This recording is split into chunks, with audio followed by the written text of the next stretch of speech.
Hello, hello. Welcome to Unprinted Pages. I am Jenny Elliott here with my wonderful guests, Keely Messino, Tish Macwebber, and Rusty Slasher. We are going to talk about publishing, writing, and how our journeys have went. Thank you for joining us. Keely, please introduce yourself. Hi, my name is Keely Messino, as Jenny said, and um, I am a published author. I've written for several anthologies, and I have a degree in creative writing. I'm not really. Um, it's been an interesting journey. Starting with possibly a writer, a person, all the writers and artists pretty awesome. That is awesome. Okay. Uh, Tish, please introduce yourself. Hey everybody, I write under the pen name of Tish Macwebber. I'm an indie published author. I have 2 books out right now and one coming out on August 8th in the ebook format. If I can struggle through the paperback format, it'll be close to that as well. And I also have stories in 6 different anthologies, 5 with Faye Corpse and 1 with the Coffee House Writers. Tish Creations Inc. is my business for all things creative, is the easiest way to say it, because I believe everybody has creativity inside of them. And I am here to help the world with my creativity and help you find your own. Raz, please introduce yourself. My name is Raz. I'm a Virgo. I like long walks through the woods where no one can hear you scream and turtles.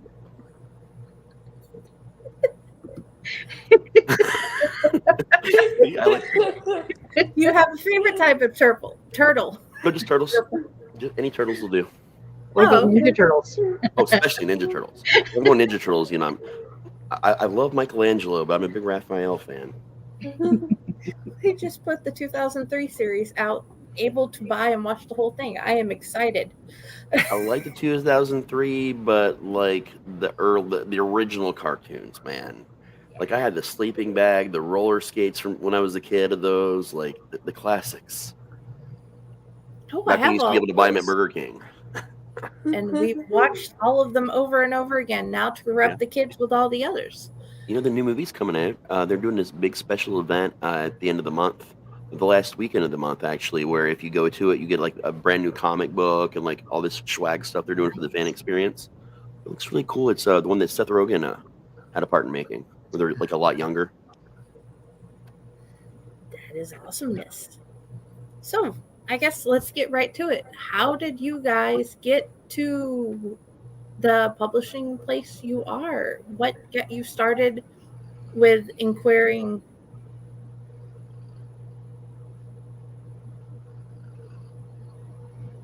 I guess, Tish, please start us off. Okay.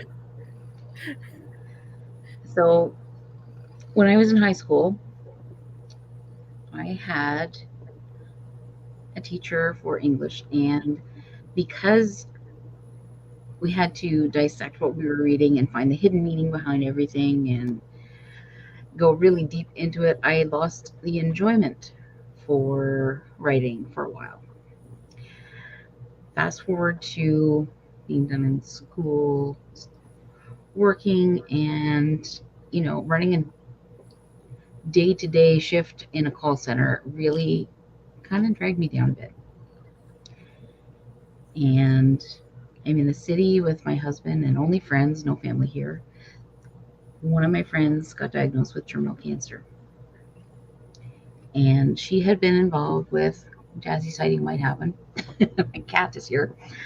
She had been involved with NaNoWriMo for years. She was a local ML in it.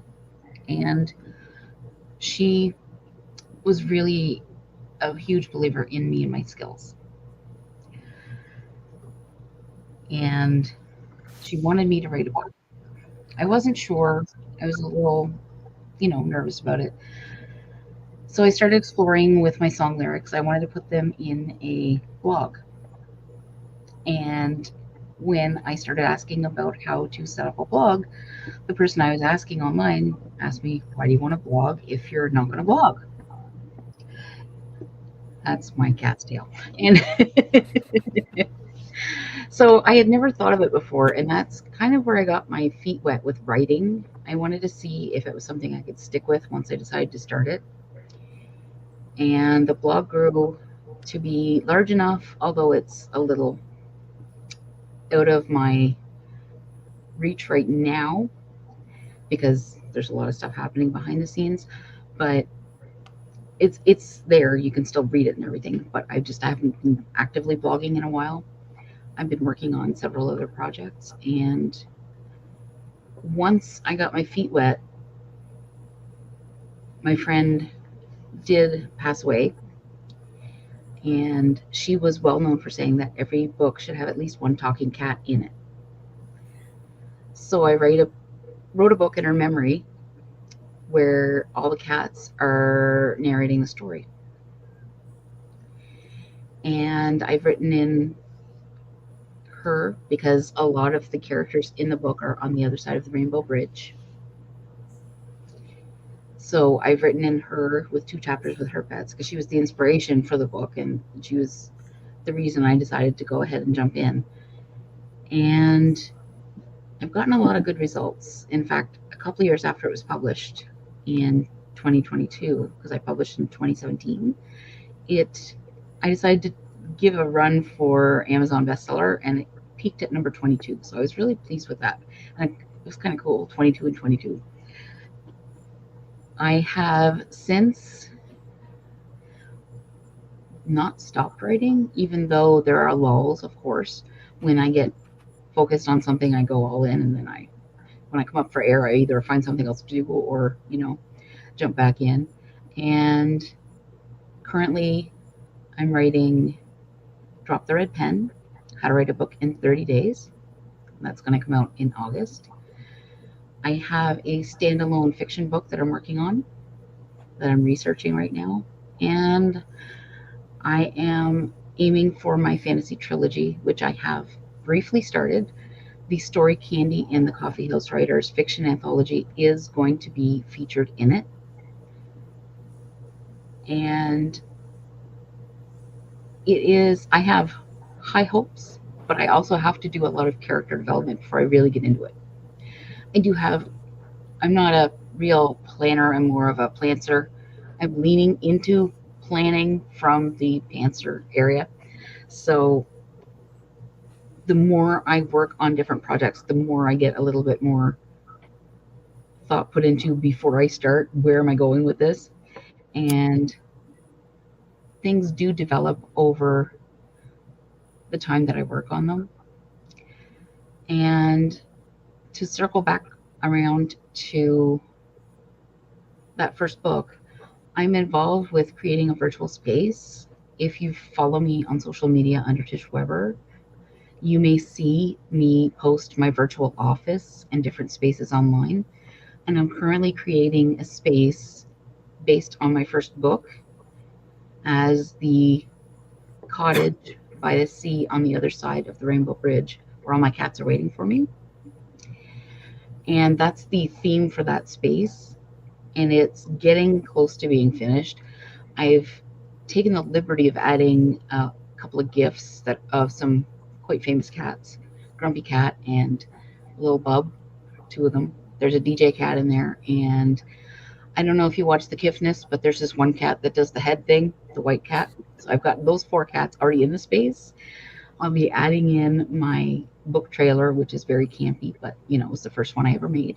And with that, I've decided that because it is in line with the book, fictionally, chapter 10, I'm going to read chapter 10 on a YouTube video and have that available in the space as something else for people to experience when they visit.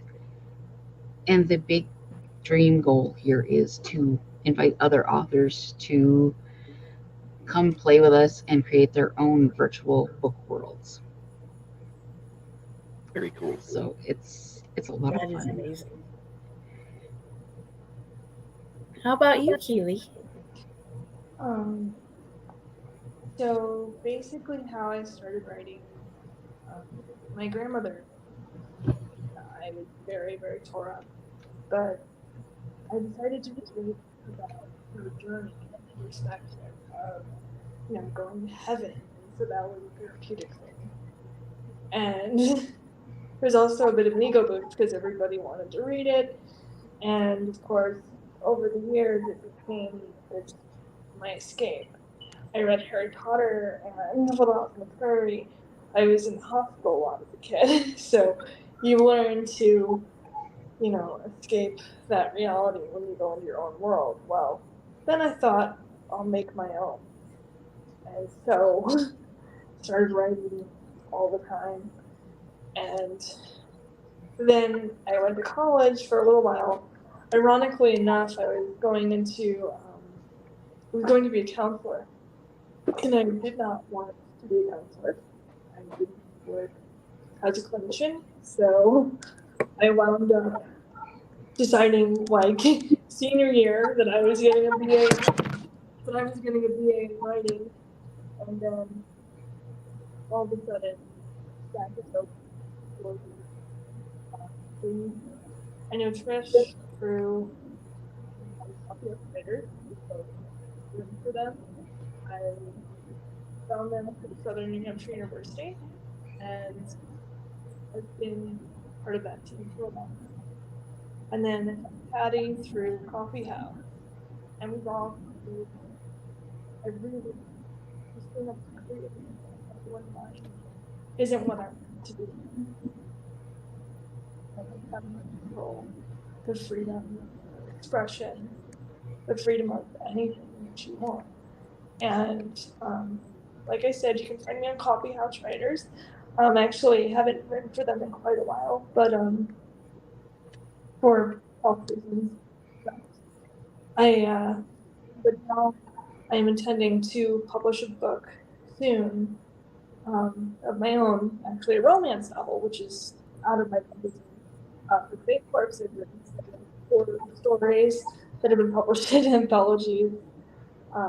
They all have a lot of sexual and provocative elements, but nothing like that.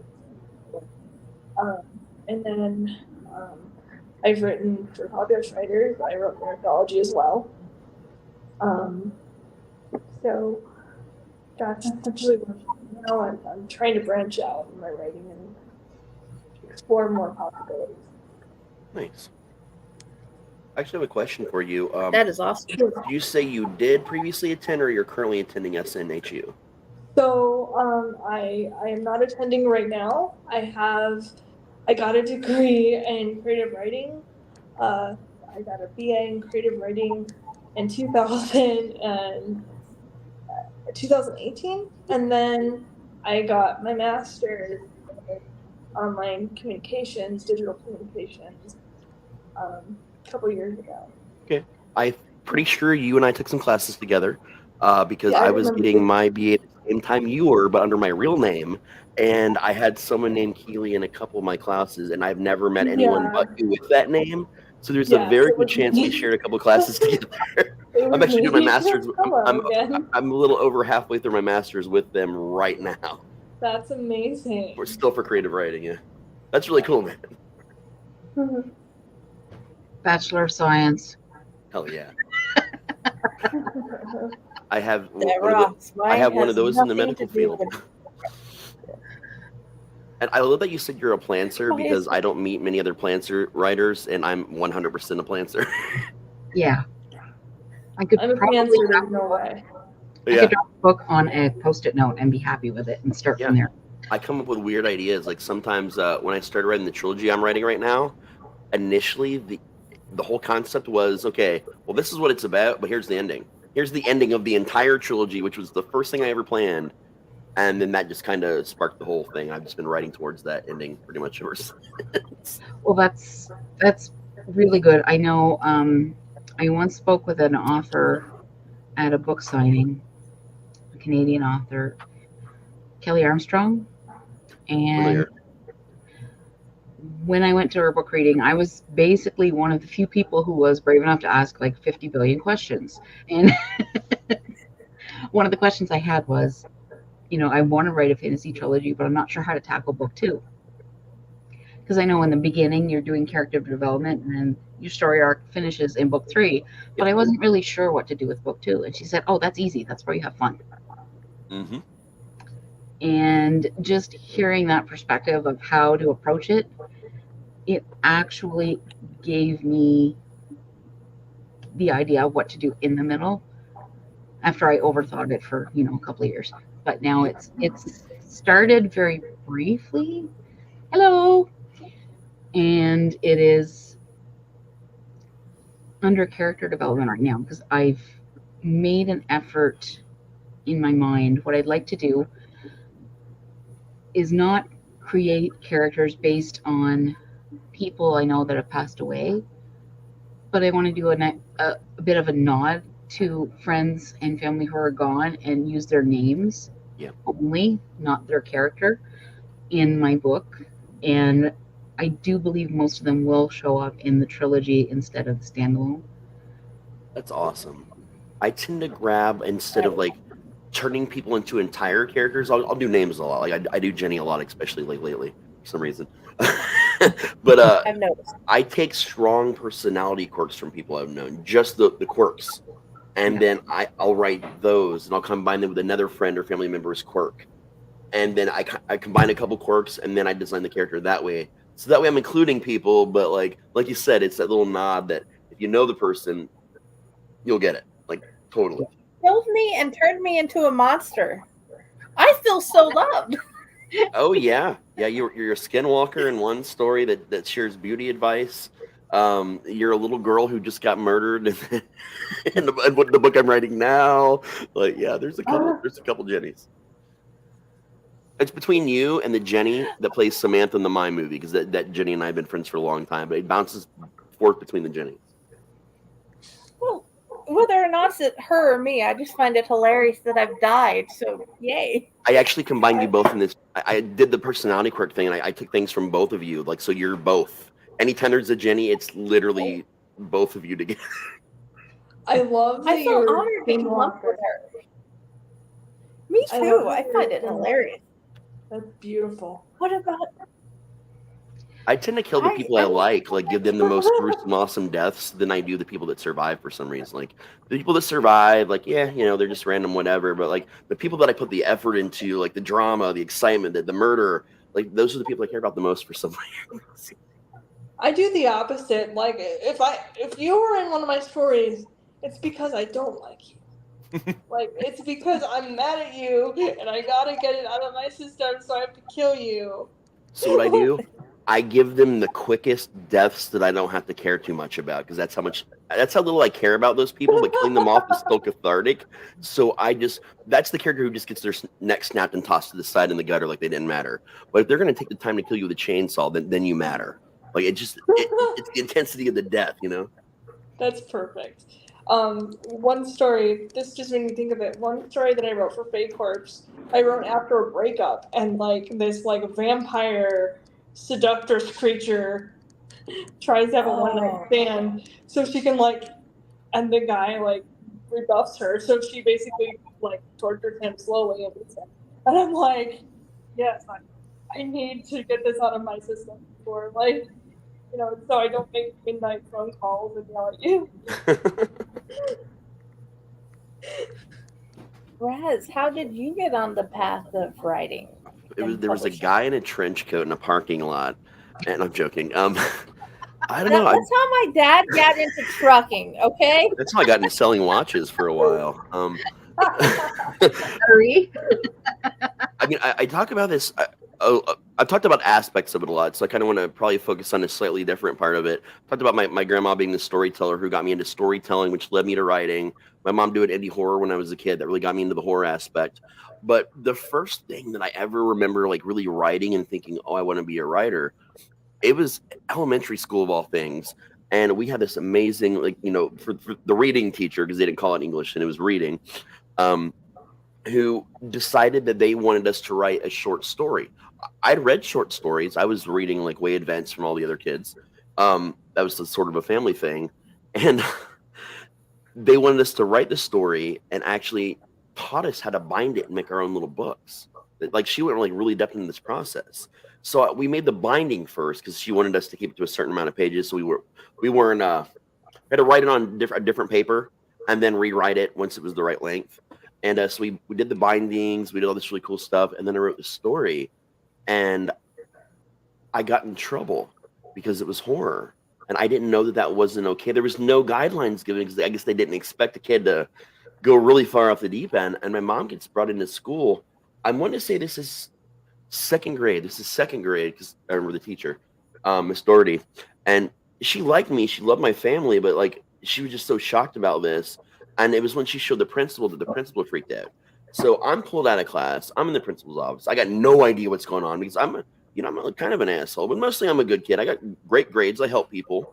And I'm in there like half the day. My mom gets there and she's like, "What could you have possibly called me here for him? And we need to talk about this book." And my mom reads it. And I was obsessed with gremlins. So I wrote a short story about gremlins, except they were very much more murderous than what I wrote than what they were in, the original movie. And there's a scene where like my sister dies in a closet and her head rolls out under the carpet. Like there's some people at school, some friends of mine that get murdered. And they were concerned that I was thinking about murdering my sister and like friends of mine in school. My mom's like, "You do know that I work for independent horror and he's been around this all his life. And this is just an expression of art to him." "Yeah, but this isn't a perfect." My mom's like, "Why? He's exploring this in a safe environment. He's not a violent child of any kind. He never has been. He probably never will be," but she might have been wrong on that. And she just thought it was so preposterous. And she looks at me and she said, "From now on, I'm going to make you write a story, at least one or two stories every school year, just to keep you in the practice because you need to keep doing it." And said all this in front of the principal. And that was the day I was like, "Yeah, let's do that." And from then on, my mom would have me write stories. During the summertime, I'd have to write something. And then I remember, I had my own typewriter, but word processors came out when I was like, early single digits, right into my early double digits. We got these awesome word processor, and it was just mine. It was mine only. And I started writing my first novel as a kid on this thing. And it was about a serial killer that was a circus family that was abducting people under strange circumstances, like from all over the country, and they were forming like their own acting troupe. But they were called the Serial Killers. This is how juvenile it was because the Green Jelly album that has Three Little Pigs on it was called Serial Killers. And there's a song on there about Toucan Sam, like all this, like it was Son of Toucan Sam is what they call him. So in my story, these people would come in and they would murder the parents of these children, and they would leave cereal boxes behind with big red bloody X's on them. And that was like my whole concept. And it was a really dumb story. Like I had some cool scenes in it were fun, but it might be like the dumbest and most uninformed thing I've written in my life, which is why no one will ever see it. But it was magic. And I wrote 100 pages of that, and then started a fantasy project a couple years later when I started high school and got 200 pages into it. And that was all written by hand, that one. And if there wasn't stories, there was some weird novel that was, thank God, never going to hit the light of day at any time. But from second grade on, it was just a practice that just became normal. But I don't think I professionally like really did it much until about 6 years ago. That's when I really started taking it seriously. Like not 7 years ago. And then, a lot of the trials and tribulations a lot of us have. We have a book. What do we do with it? And then if you're unlucky like I was, you get suckered in by multiple independent publishers that have all these promises. They break contracts. Then you have to take everything you've done to another publisher, and that's a whole another year process. So I should have like 1 million books out by now. But it wasn't until I found Patty and Fake, or I reconnected with Patty again, that I just kind of started spitting them out over the last 2 years. So like it's a really crazy process. Like people don't think about how hard it is. Like if you're self-publishing, it's different. There's a lot of fees you got to come up with on your own, which is, where the lure of, a publisher comes in, because you don't have all those upfront costs. But you got to find the one that you can trust, the one that is as passionate about your work as you are, man. Because otherwise, these little publishing houses open and they front load these authors. Like I've seen these houses open, hire like 30, 40 authors in their books. Like, we're going to release you, but we've taken so many people, it's now going to take 3 years. And then the whole company falls apart. because they front loaded too many authors and they can't keep all their promises. And then a year later, and you've still got 2 years before your book can be released, the whole company folds and you're done. And then you got to start right over. So like that was like a crushing process that I almost didn't survive, like multiple times. So like it's just a lot. You can write as much as you want, but you got to find an outlet you can trust to put it out there with. Being an indie author, one of the things that I like about it is I have complete control. I don't control what Amazon has for rules and all that jazz, but you know, design, any decisions at all are mine, and I've tackled them all. Like I do what they tell you not to do. I do my own editing, my own formatting, I build my own book covers, I do it all. And one of the reasons is because I'm not head enough in the game to be able to afford a team yet. Yeah. And until that happens, it's all on me. I do enjoy working on anthologies, and writing short stories is fun for me, especially if I can end it and people say, but I want more. That means I wrote a good short story. Yeah. But I want to ask you what it is about grade 2, because in grade 2, I had to draw a picture without tracing from another picture. My mother watched me do it at the kitchen table, and the next day when I brought it to school, it was done so well, the teacher accused me of cheating. Mm-hmm. My mom was on the phone telling her no. So I don't know what it is about grade 2. I've actually heard a lot of weird stories, either like getting in trouble like I did, like with the horror or stuff like that, from a lot of different people involving grade 2, like a lot of people. And the only thing, because I've had this weirdly the same conversation and been asked the same question with other people, we've talked about it, and we think that grade 2 is that moment, like you had your kindergarten years where no one really gave a crap about you, especially if you were, if you're older like we are back then. Like if you were a kid, you're lucky you survived back then in the first place. And grade, first grade, it's like, okay, you're not a kindergarten anymore. We have to actually teach you things now. But it's like the teachers, you hit grade 2 and they expect you to be a little adult all of a sudden. You have to follow 2 million more rules than you had to the year before. And it's weirdly the hardest year to transfer from. Like you can go to any other grade, but that jump between first grade and second grade, the expectation levels of like teachers in elementary school just seem really high up there. And they're really quick to like bust you on things that you don't necessarily do wrong because they want you to do a certain thing and they want you to be a certain way. And if you're not in that box, you're in trouble. So I did a lot more reading in school than I did of writing. And, back in grade 10 again, there was a teacher I'm from Canada, and we had friends from the States that would visit every summer. Very big highlight of my growing up was summers with the kids of these friends that came to visit. And one of the families had a teacher set of parents. And I can remember sharing a poem that I don't think I still have anymore. It was about either a biathlon or triathlon. And I showed it to her because she said she'd like to see what I wrote. She took it back to the States and put it in some kind of magazine contest. And so part of me really wanted to get into writing and look at English and arts and everything when I was growing up. But when I hit the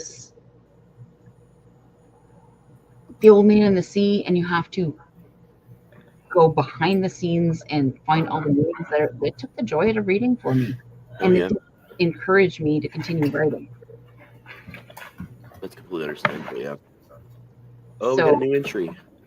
Hey guys. Sorry. So we posted questions to you, Del. Oh. How did you get into writing and publishing? And editing? Yeah. She has a similar story. It was also a guy in a trench coat in a parking lot. Yeah. Fucking weird. He's like, you want a book, little girl? Ooh. No, I actually, weird thing, my middle name, and what I publish under is Carrie Lee Sanders, Leigh. And when I was little, I started reading when I was like 3, like chapter book level kind of reading. I read all of the Chronicles of Narnia with no assistance when I was 5. I was up to The Hobbit and Lord of the Rings when I was 8. And so reading, you start writing. You just, I don't remember learning how to read because I always knew, if that makes sense.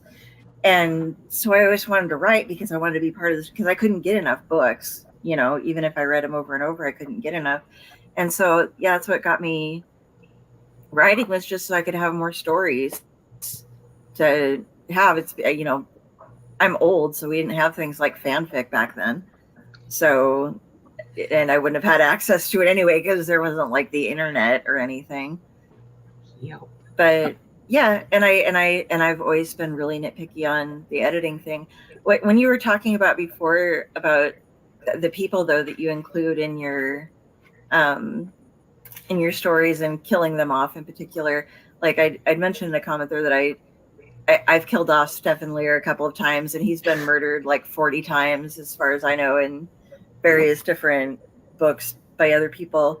But when I was editing, and a couple of the editing jobs I've gotten are because I'll find an author I really enjoy, and then I'll notice that they have something wrong with something. And if they're in like a KDP type of situation where it's print on demand and Kindle books, so they can actually go in and fix it, I'll contact somebody, because I would hope that somebody would do the same for me if they spotted something wrong, so that I could fix my content.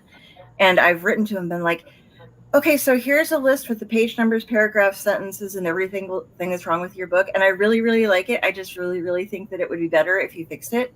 And I got to be editors for 2 people by doing that. They were just like, yeah, well, you're cheap. You just did it for free, so I'll pay you next time, but you want to be an editor? It's like, okay. That's not a bad way to put your foot in the door. Yeah, and one of those people, though, you were talking about, Jenny, how you'd been killed multiple times by Raz, or something. This guy, one of the ones, I'm not going to say his name, but one of the people who I've edited for, he has a bunch of different worlds that all on various Venn diagrams kind of intersect. There's like, it's kind of like the Marvel universe. There's like, we live on Earth 616, and then there's these different dimensions, but some of them have little wormholes into the others, and people can cross over. And one of the names, I'm not even going to tell you what the real name is, James, because he's not here. I'm like, so is this James the same James that was in this and this and this?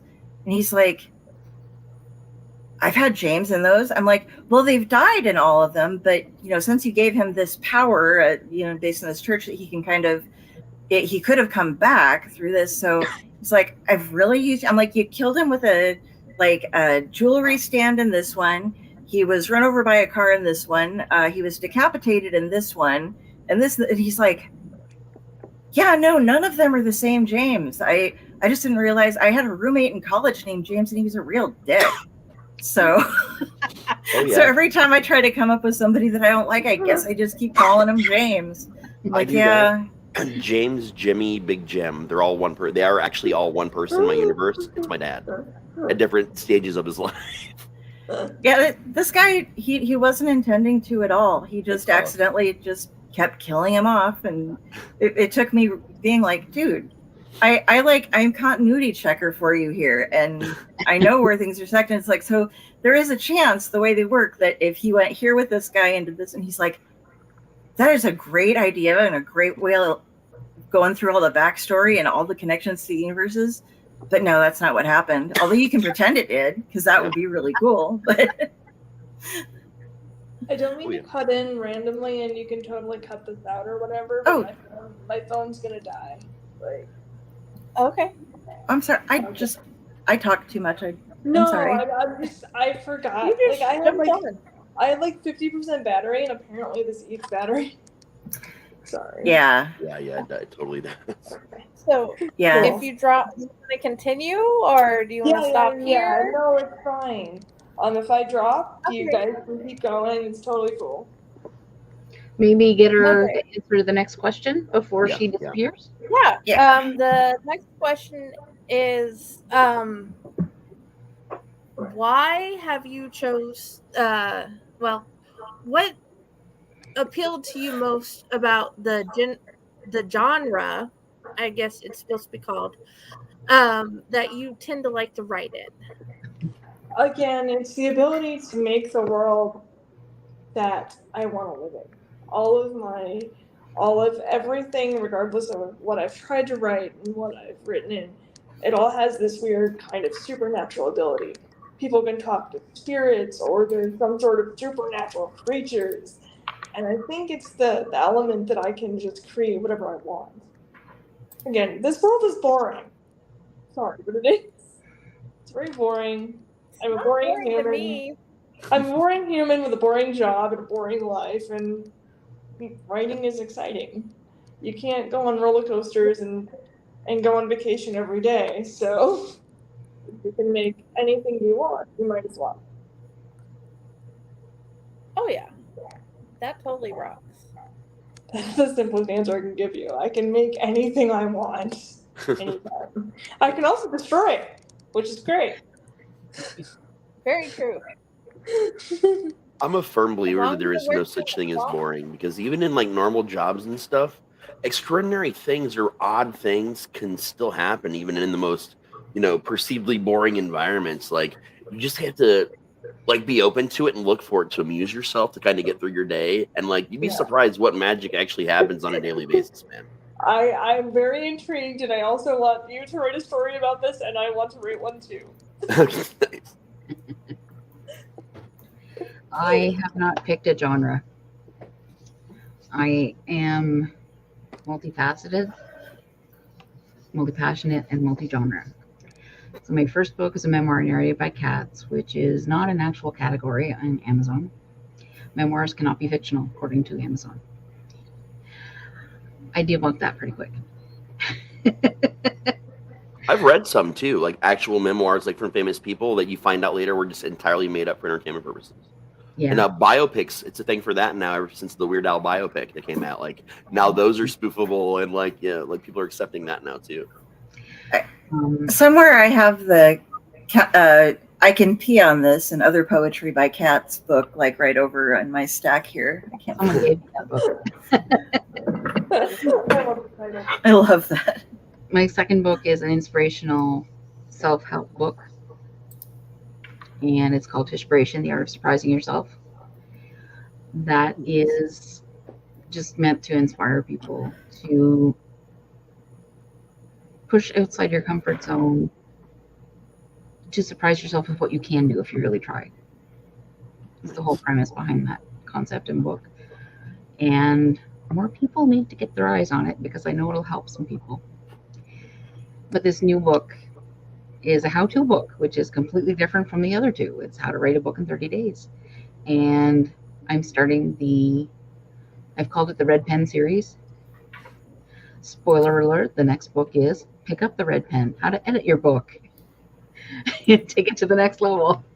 I love that. That is awesome. I definitely need a self-editing book. Editing is not my strong suit, so I'll probably check that out. It's the hardest part if you are doing it yourself, to make sure that you aren't being too hard on yourself. I am a self-editor too. Like, my brain puts things there that shouldn't be there, like sentence-wise. Yeah.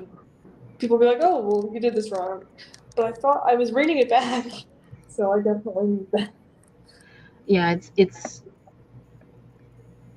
one thing to want to do it, but I found, and I do completely blame soap operas for this, but I found that I can follow a story that's going in a lot of directions at the same time.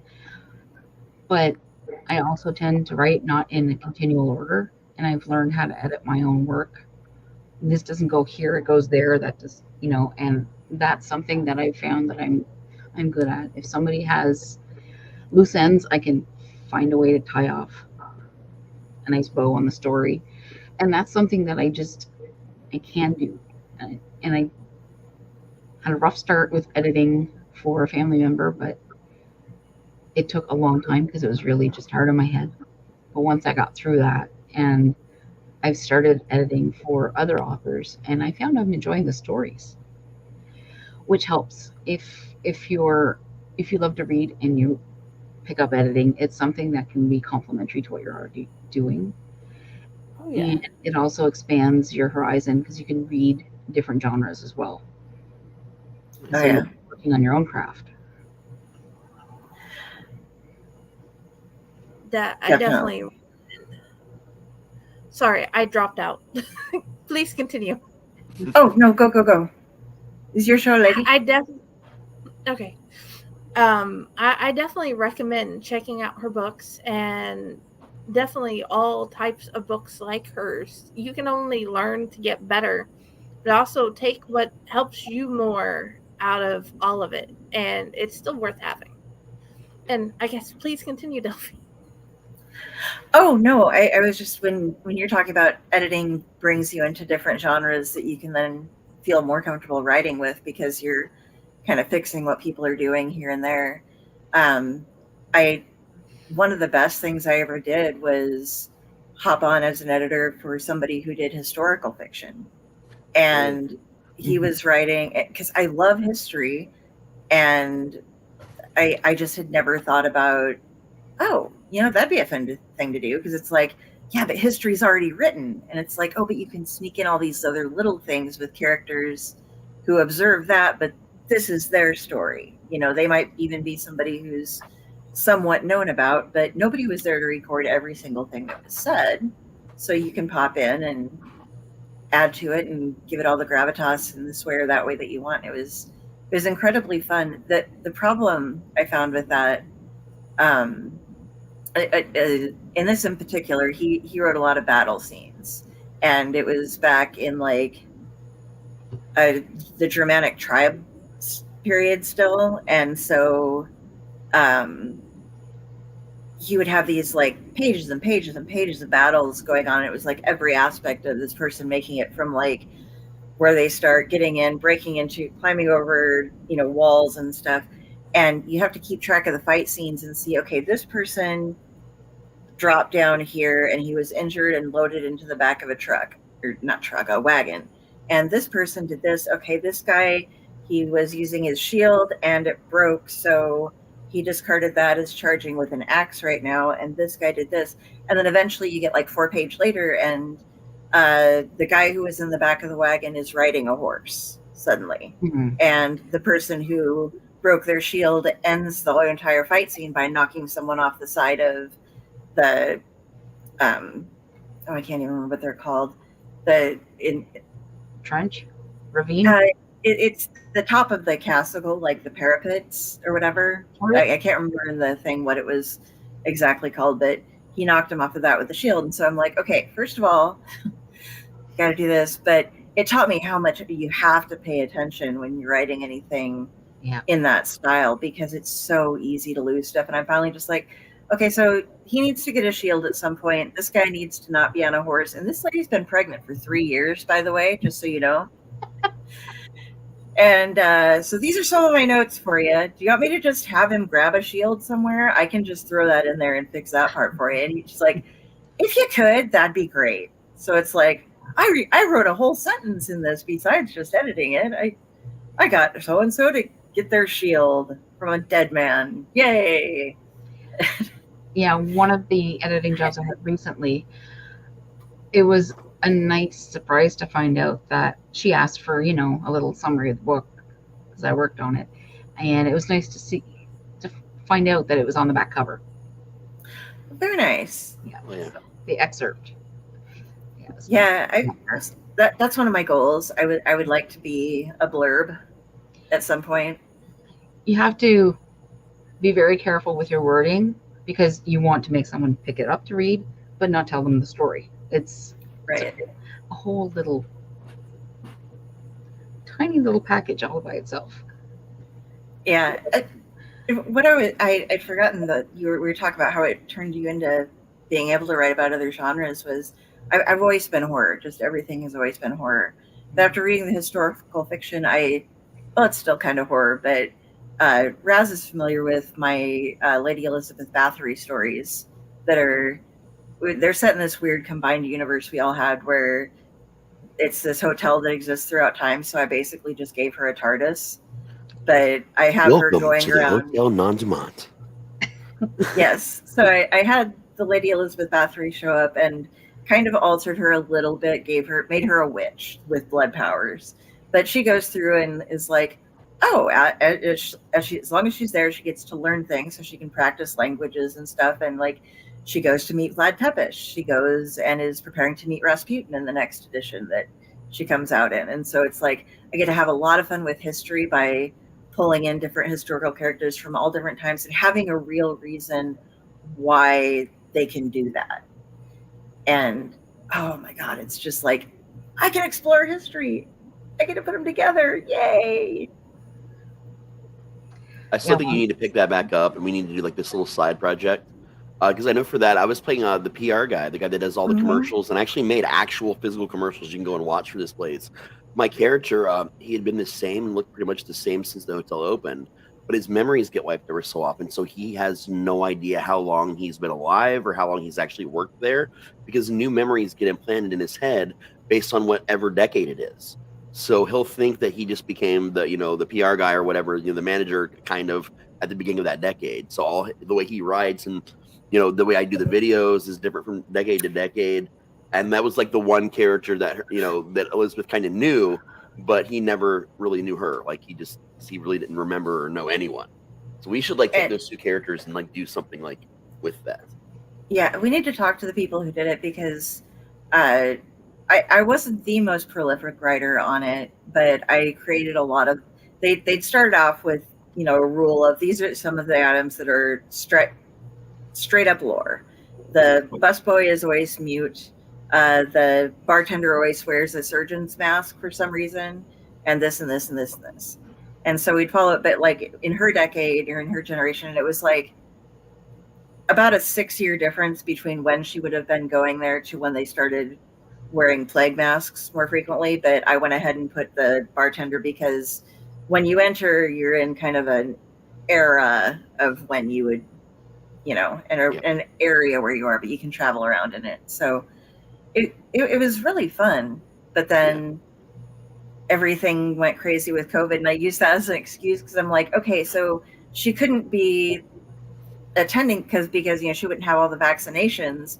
So the hotel is closed to her during the time that COVID is running. So she can't actually post anything because she's unable to go into that iteration of the hotel. Yeah. But yeah. It was a cool project, man. It was very fun. Yeah. Oh yeah. My kids have this book series that we found where each book is a different big thing in history, and it's a kid going through the experiences that you can have at that point during that point in history. And I thought that was a great way to get them interested in learning more about history. Nice. Yeah. I love it. I'd say go ahead. I was just gonna say I'm gonna need to get your book because I have all the ideas and I can't make them go from here to here. Oh yeah. They just never come out. So getting an encouragement on like, and this is how to actually make your fingers work and communicate with your brain. This is how you do it. That'd be awesome. Tish and Todd Nertic Tinker's books are amazing to have when you're going through and writing and editing and building your world. I definitely recommend both hers and his world building book to help move forward. It may be stuff you already know, maybe not, but they're great. I'll be picking them up. It's going to be interesting to develop this red pen series because I'm not sure what you do besides drop it and pick it up. I haven't decided what happens outside of those yet. Well, there's always passing it on. There's always throwing it and seeing who catches it.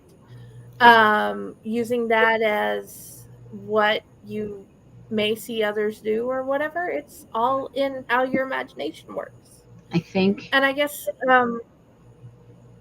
you think? I think the next one's going to be throwing it up in the air and seeing it stick in the ceiling. How to come up with ideas. Oh my God. Wait. That works. I'm going to talk over again. I'm sorry. I'm totally. Predatosker got a home for my mom.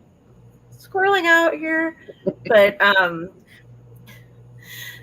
we had in Sunday school class, they had that foam ceiling stuff when I was in high school, and like there was one kid who threw up every single pencil, and they have no idea how they didn't notice, and they must have gone through like a box of pencils a week, and like we finally look up and they're like 100 pencils stuck to the ceiling of where the confirmation classroom was. It was just like, oh my God, how do they not see that? Because nobody ever looks up. You Yeah. just, No. but like, you gotta wait. He'd just be sitting there with one, and like the person would turn over to write something, and he'd like, grab another one. Sorry. Oh yeah. That's a great idea, though. Throw it Yeah. up and see where it goes. Yep. Does it eat?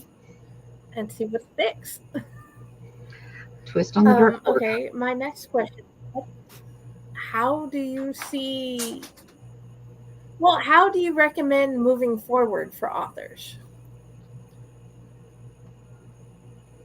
Moving forward in stories and publishing and whatever comes to your mind. What is one piece of advice you guys would give authors in moving forward?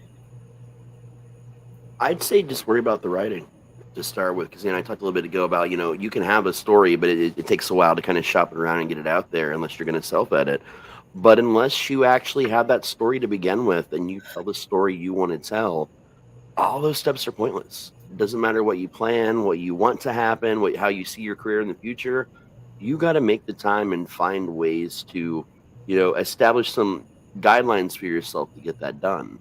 And some of my favorite advice for this is Stephen King's On Writing book, because he says in the beginning that he feels kind of like a jackass. I mean, I'm paraphrasing, for even writing a book on writing in the first place, because a lot of the things in his life has changed so much that what he might have suggested at one point in time wouldn't be what he suggests now, because a writer's life is always evolving, it's always changing, and the best you can do is every time there's a change, sit down and reestablish the rules from yourself. Like if you've got a family life and the children are at least old enough, or you have, a significant other to help out, block 1 hour a day, barring emergencies, where you can have what's called the closed door policy, even if you can't actually close your door, which is that 1 hour every day that even if you don't get any writing done, you center yourself and you think about the story. Maybe you only make a little bit some notes that day, or you write 2 words.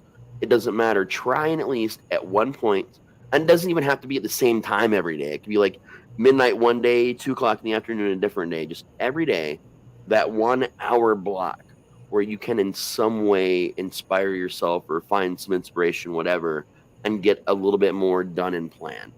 And no matter how crazy your life is, you can always manage to find that hour somehow, somewhere, but never give that hour up.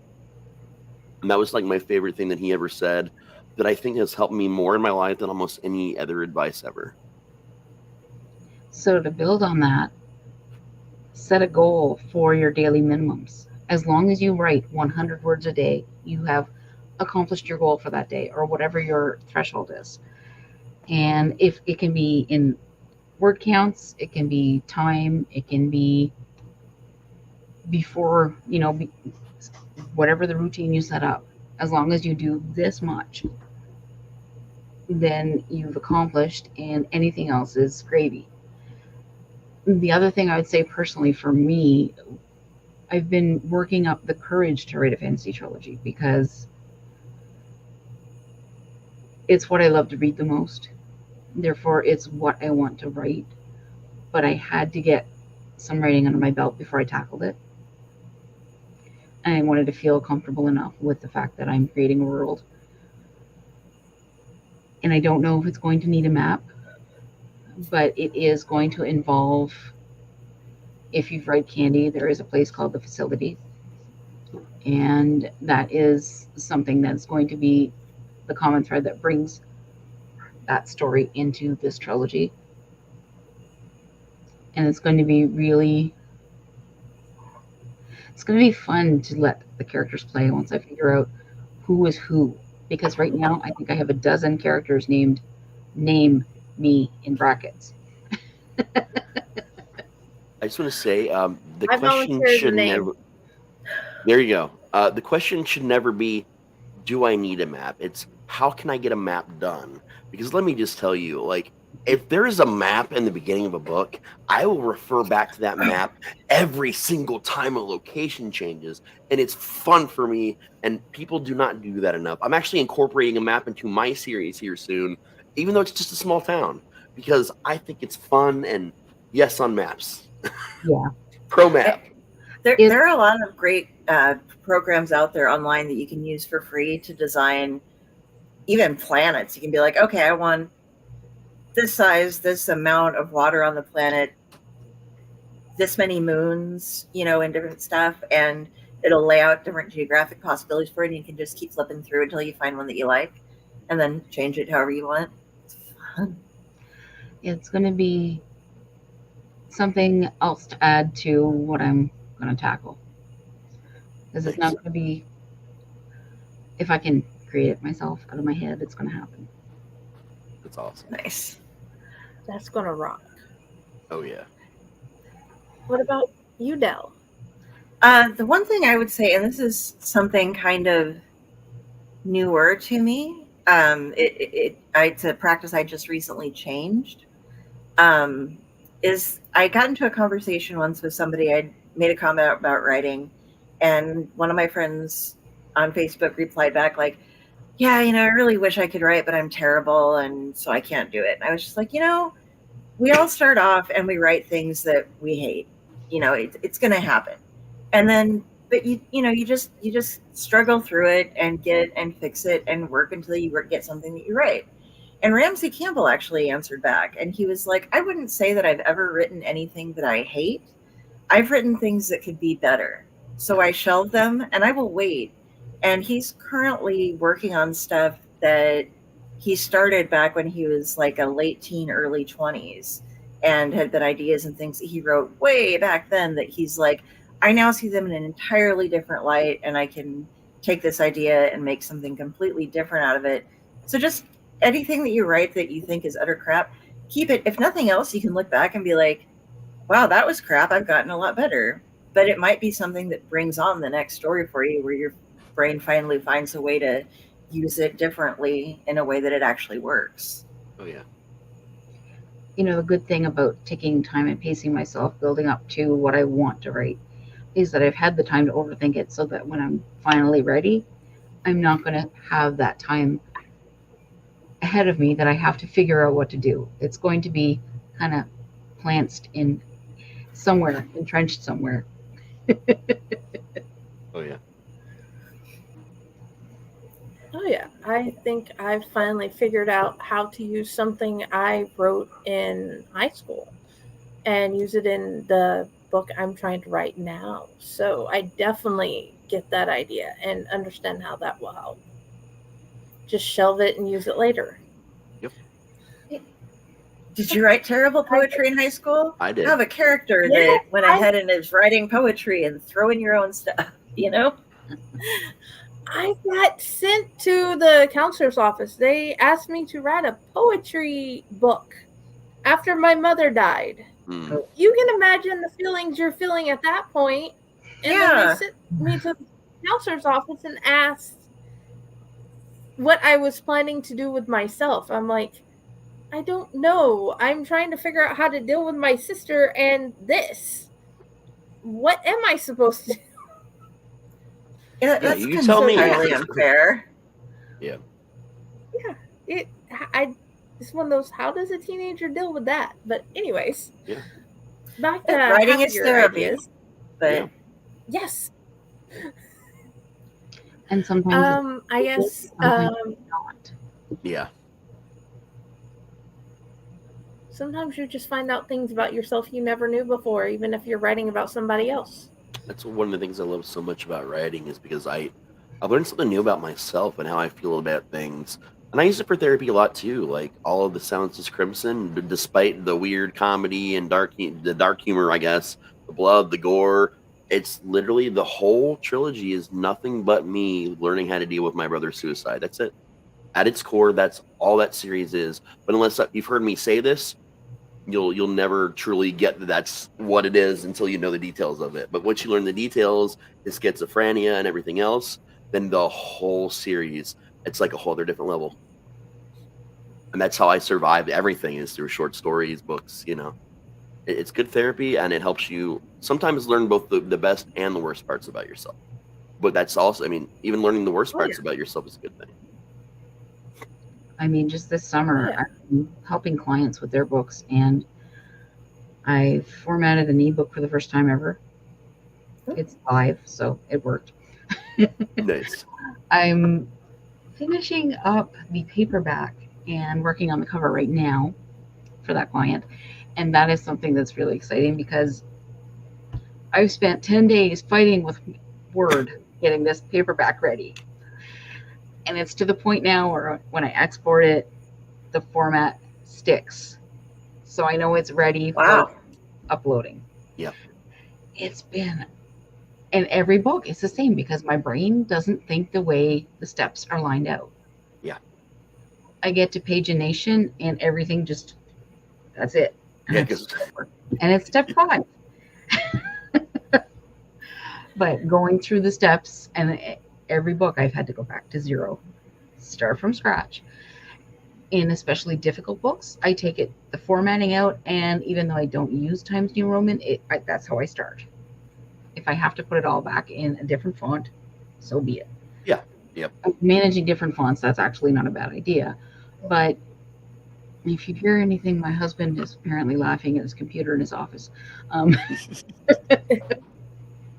But being able to fight through that, and like, I'm glad for the reminder tonight because that's what I was working on before I came in, and I actually fought through that format for the manuscript today.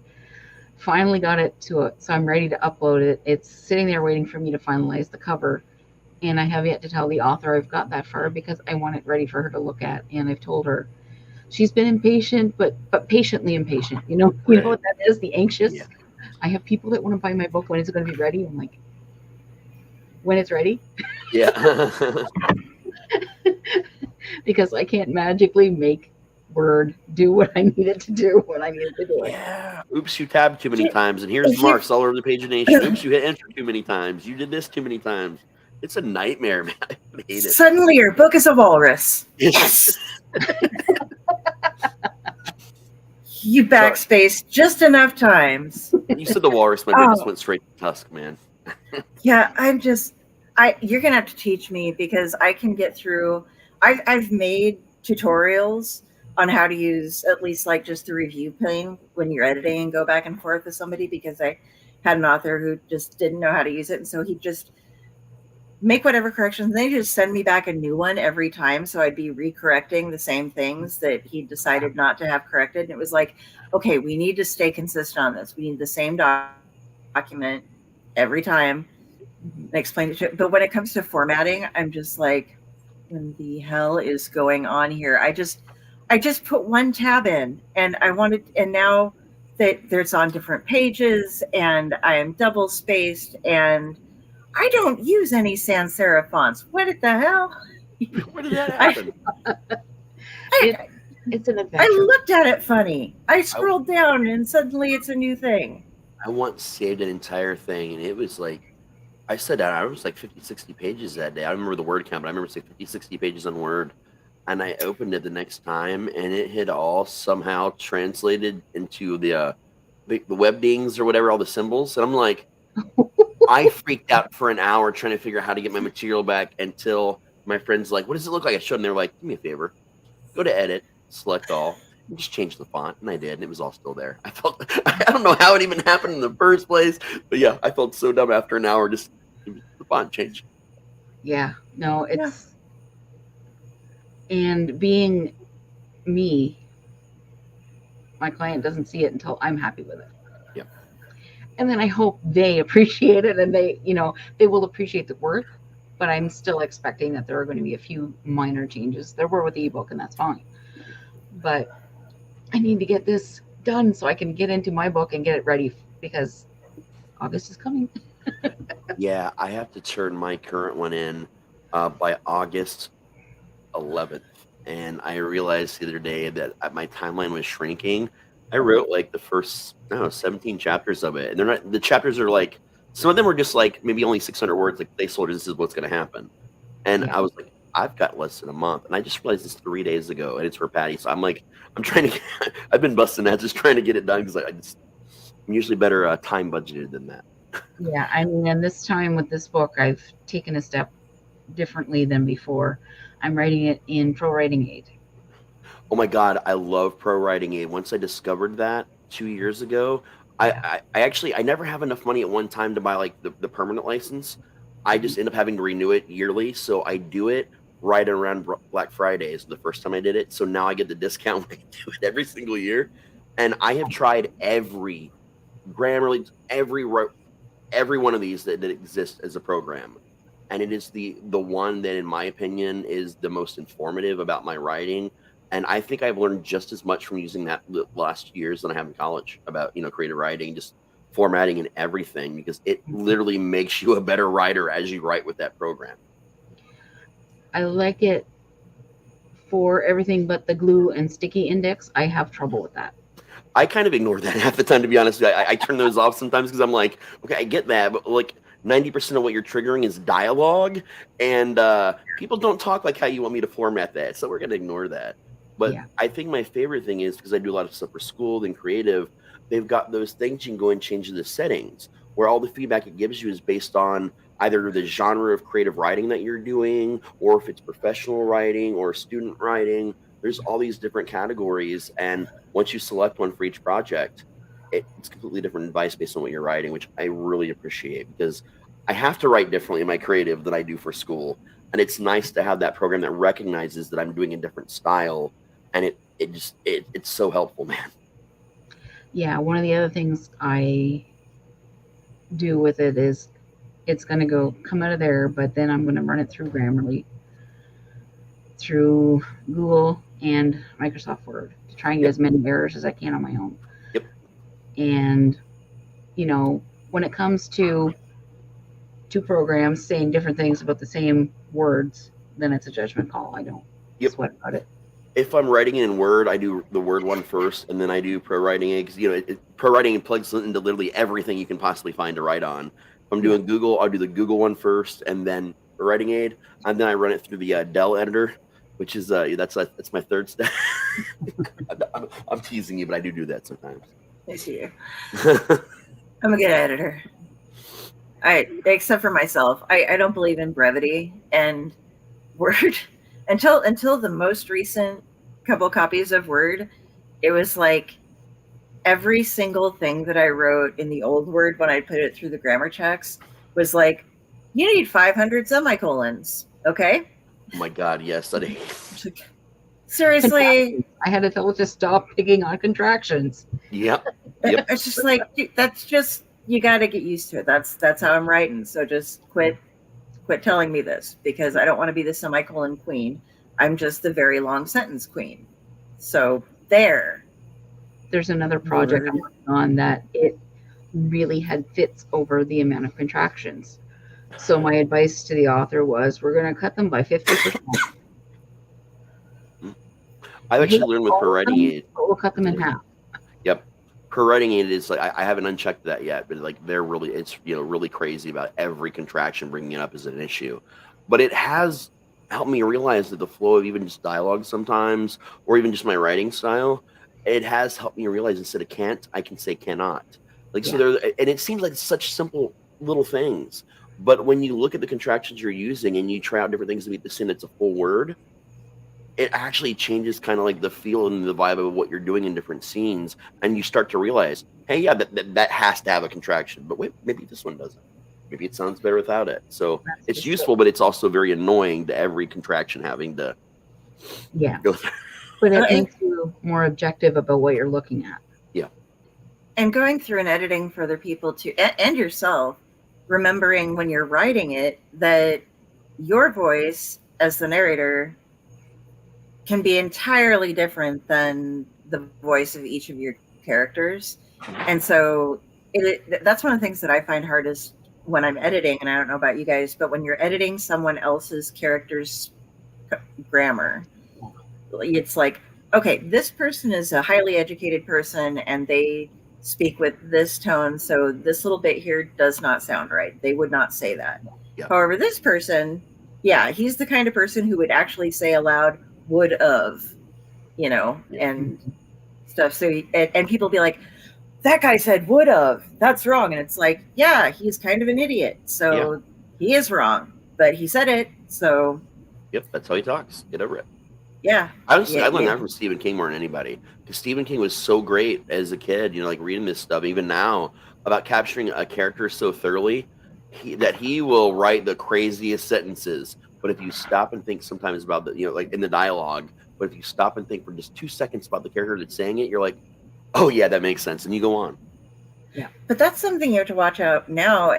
And this is an entirely kind of different thing. But on Kindle, for example, on Amazon,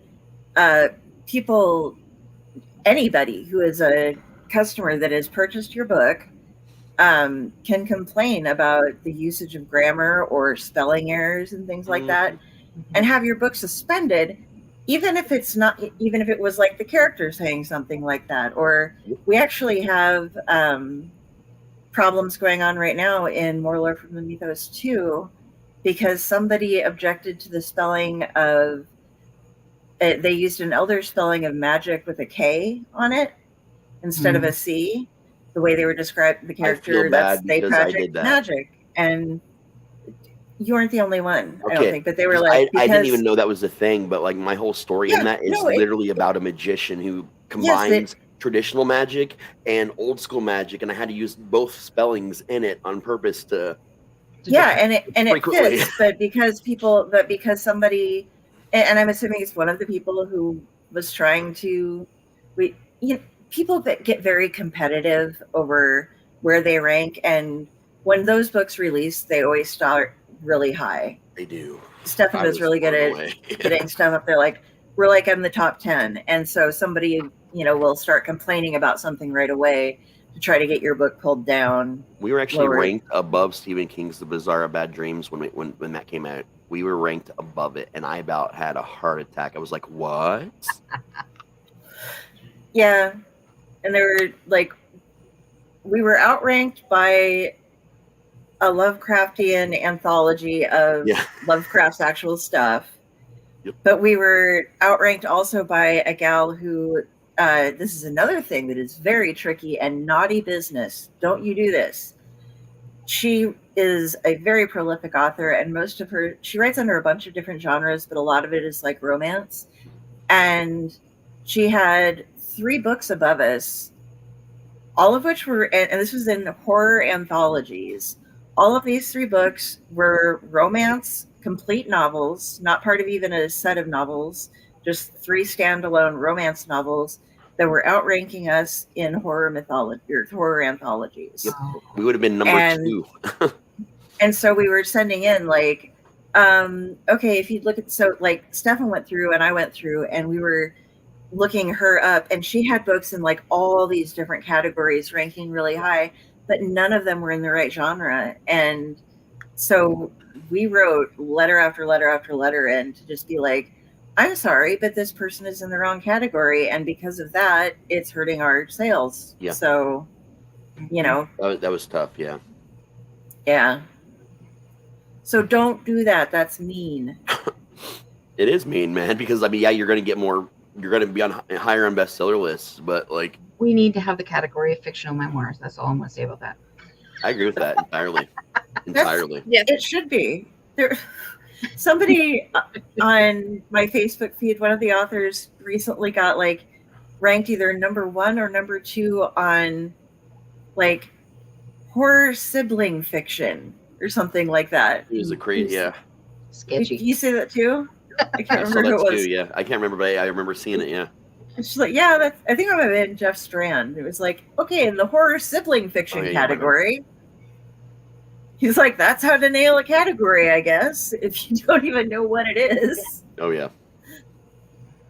Wow. Still don't know what category that is. Never heard of the genre, but... Nope. Sorry. It's just... Oh, you're good, man. It's funny, though. And also write Okay, reviews one if more you're a thing. reader. Yes, please. God, man. Yes, I agree. One of my favorite authors, Sam Student, she kept getting dinged for using the word ebon to describe something that was actually ebon colored. So she decided, since in the next book about the same people, to use it another 50, 60 times just to get the point driven home. So, well, 50, 60 more times more than she had before. So, yeah. I love it. That sounds like something I would do for That's sure. great. Sometimes you got to drive Hey, that point home, beautiful, man. amazing people. How is that word a Exactly. dingable thing? Because they did not believe it should be considered a color. Okay, I mean, in I get like describing ebony something. versus ebon, but still, they're both. They work. Yes, Go to the they ebon worked hole. fine, and it worked great in the book. But as before, people sometimes try to get you taken down for nonsensical things. Yeah, I don't think Okay. that should be allowable. But sorry, Same. just my point. You know what Just I think don't should be buy it, allowable? you Here's know? what pisses me off. Reading is a very solitary experience for me. I'll talk about Harry Potter and a lot of the series I love with other, readers of things that I love. But while I'm reading the book, it's my private time. And what I don't like about Kindle is that anyone has ever bought or rented that book can highlight things. So when you're I turn going that through off. on your Kindle, I didn't know I could turn it off. So thank you, because you just told me, and I've been dealing with this for years and had no idea it was an option. Oh But yeah, it you just turn progressively it off. irritates me, like even more in the last year or two. It's gotten worse, and people are like highlighting all this stuff, and I'm just like, okay, well, thanks a lot, because that passage would have been cool if you hadn't underlined the crap out of it. What was the word in Moby Dick that in Heather's the girl highlighted? They highlighted in the book, or it was like one word. And they were like, "This really meant a lot to her. She was a very deep, deep girl," and stuff. And it was like, we underlined one word in Moby Dick, and it was supposed to be a joke, and they're like, "Yeah." Do you remember that? I do. I'm trying to remember what it is, but the whole thing, like, it's weird because Moby Dick, not even just Moby Dick, but Melville, Melville inspired that entire movie. Like, him as a person and his writing styles actually inspired that entire movie. So that's where they threw the Moby Dick thing in there. I just can't remember what it was they highlighted because it was so just random and hilarious. Like, there was I remember a whole monologue. Like, there's like a monologue or something about it too. I can't remember like how it goes or anything. It's been a while since I've seen that. It's been a long time since I've watched Heather. But there's I just also double checked. Apparently, there's entire like commentaries on that film, and people have written like papers on this in like the academic field about that movie and its inclusion in Moby Dick. Apparently, so I was looking up to see if I could see what highlighted, and that's what's coming up everywhere.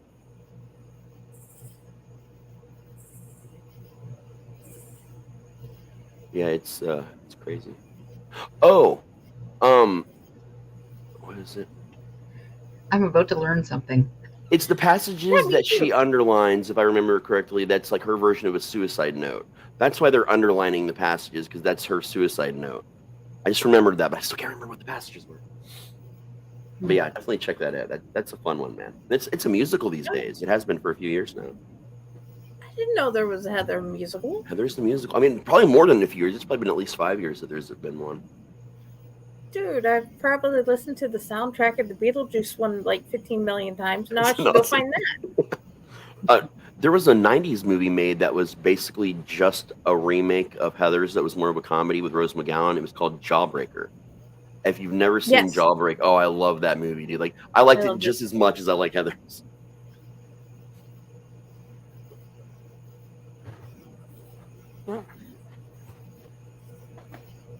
Okay, she is still looking.